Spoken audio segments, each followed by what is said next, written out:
Galing mo naman, nerd. Sana all marunong ng calculator technique. Nang course ko. No, okay, eduk ako eh.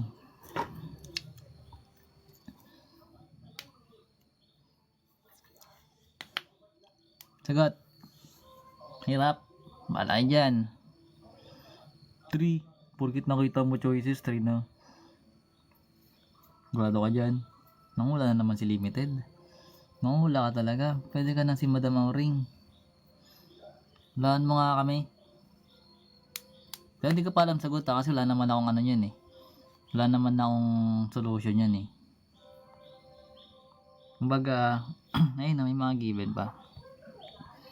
Ginawa lang yan kanina, AI. Surrender na. Sinasagutan yata ni Sir AJ. Para may kodigo tayo. Tawag dyan guys, composition of function yan, pero masyado siyang maano. Tatlo na yung value. Nasasamid ako. Anyways, try na natin. So number 4. Try mga bits tayo sa YT guys.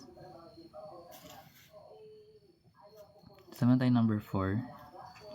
Na f of x yung given 2x minus 3 tapos g of x that is x plus 4, then pinapahanap is f of g of f of 1. Yan, may pinapahanap. Anyways guys, kung ito yung ginagawa, parang na siyang PEMDAS. Kumbaga, unahin mo yung pinaka-inner. So, kunyari, kinuha natin yung f of 1 kasi siya nandito una eh. So, evaluate na natin yung value ng f sa given na f of x kasi f pinakalagay. Wait, thank you, Pashi. So, meron tayong f of 1. So, dahil f yung guys, kunin lang natin yung function ng f. So, meron tayong 2, then palitan natin yung variable x ng 1, then minus 3. So, magkakaroon tayo ng 2 minus 3, which is negative 1. Gets natin yun na. So, ito yung f of 1 natin.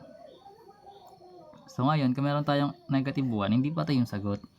Dito pa lang yung guys sa f of 1. Ngayon, ang magiging sunod na function natin is ganito na itsura. So, galing dito, magkakaroon ka ng f, then g of negative 1 na. Bakit negative 1? Kasi nakuha na natin yung value ng f of 1. So, babalik tayo dito. Ngayon, meron tayong g of negative 1. Pupunta ka naman sa g mo. Then, kunin mo yung value nun. So, balik ka sa g of negative 1. Then, lahat ng variable x, palitan mo ng negative 1. So, magkakaroon ka ng negative 1 plus 4. Ito yung galing So, magkakaroon tayo ng negative 1 plus 4, that is 3. So, magkakaroon tayo ng ganyan. Hindi pa ito yung sagot. So, pupunta ka na ulit dito para maging f of 3 na siya. Kasi yung g of negative 1 natin naging 3 na. So, dahil f yun guys, punta ka sa f, 2x minus 3. So, magkakaroon ka ng 2x, magiging 3 yun, then minus 3. So, magiging 2 times 3, that is 6. Then minus 3.